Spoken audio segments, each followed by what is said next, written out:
All right, well, I'm just going to go ahead and identify the elephant in the room here. There's a lot of entrepreneurs that are watching this, and they're saying, yeah, I know what capital is now. Thank you for, breaking that down for me, but there's no way that I can raise capital because of what business I'm in, because of, the relationships I have. That's scary. I don't know how to go there. I don't know what to do about that. Yeah. What do you say to that person? I would say that right now in our country, and really not just now in our country, but at any time in the history of the planet, since they've had currency, and I'm not going to get too deep, but currency called fiat currency, which is currency by decree, where we say that this piece of paper has money. Since that we've used currency in the way we know it today, there's always been a huge surplus of capital and always been a shortage of good ideas. And so a lot of people have half-baked, poor ideas that are ill-conceived, and they're trying to raise money for them.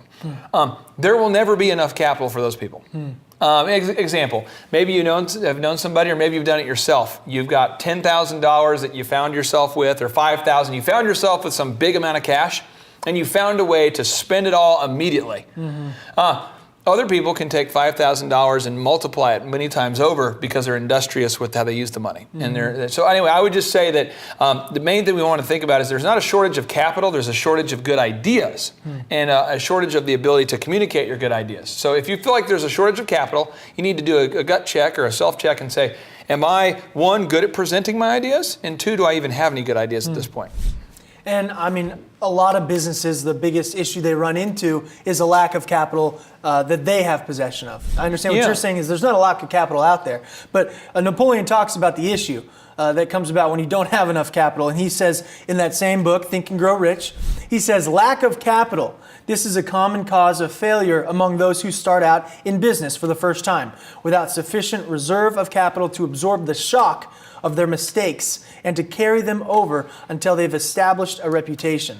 And this is just talking about when you're starting out a business, there's going to be those unforeseen issues and problems, and you've got to have enough capital, right? And even when you're growing a business, there's all sorts of statistics and data out there that shows that most businesses simply go out of business because they could not withstand one major traumatic event. And it doesn't matter what kind of business you're in. I was just talking to a young man the other day who's looking at getting married, and he says, man, I just got this massive bill, and I didn't expect it. And man, I got another massive bill. And I was trying to explain to him, like, welcome to marriage. When my wife had to have surgery, we had a miscarriage, you don't plan on these things, but they happen. And then you don't plan on having one of our, back in the day with our DJ company where we did the wedding entertainment services, we had our entire trailer of our nicest gear stolen at the same time. All just taken. You don't plan on that, but it's going to happen. Right. And if you have enough cash reserves, you can, come back and fight again. So I recommend anybody watching this right now, make sure you save money in the bank, enough money in the bank to pay all those deductibles for insurance, and then buy as much insurance as you can. And we have some good episodes on this in even accounting, I think, with Tim Redmond talking about snowball effect, how to start saving that money so that you can prepare for the unforeseen disasters that will come. Check those out. Well, one more thing he says, Napoleon Hill says that, he says here, without sufficient reserve of capital to absorb the shock of their mistakes and to carry them over until they have established reputation. A reputation. What is a reputation? Some of you watching this might know who a guy by the name of Billy Joe Doherty was. This guy was an unbelievable person. Regardless of your faith, he was a really solid guy. He started a Christian school and grew it. Well, Oral Roberts University, where I went to college, was having all sorts of financial problems. And it was Billy Joe Doherty who had this relationship. He'd had a reputation as being a very good steward of money.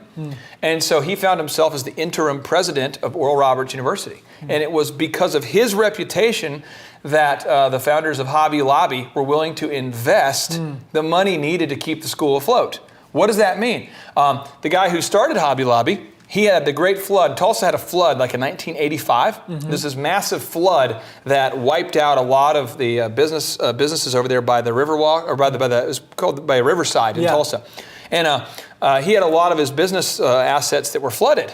Well, because he had a great reputation with trucking companies, they came to his aid and extended him the credit he needed to stay in business. So what I'm saying is that your reputation, plus your practical education will determine your compensation. So when you're starting out in business, you probably don't have a reputation. So it's like being pulled over on the side of the road, like your car breaks down on the side of the road, Sure. and you're pulled over there, and you call and no one answers.